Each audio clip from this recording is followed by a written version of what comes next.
Welcome to the Slop Farm. Enjoy the video.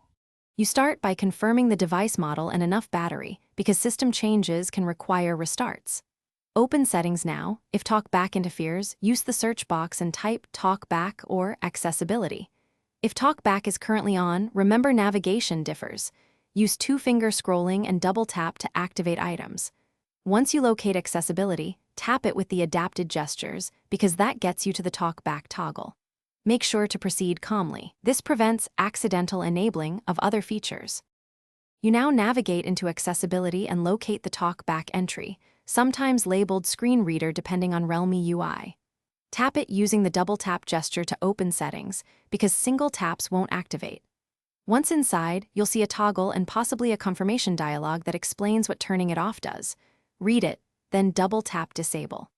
If the phone asks for a password or PIN to confirm, enter it carefully. This prevents unauthorized changes. If navigation is still tricky, get a helper to tap the toggle for you.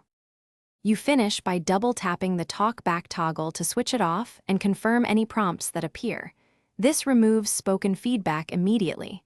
Once turned off, restart the phone to clear residual services and then reopen accessibility to verify the toggle stays off. If voice feedback persists, use the hardware shortcut, volume up plus volume down held together for a few seconds on many Realme models, or reboot into safe mode to disable third-party accessibility apps. If problems Thanks for watching. Consider subscribing if we helped you today.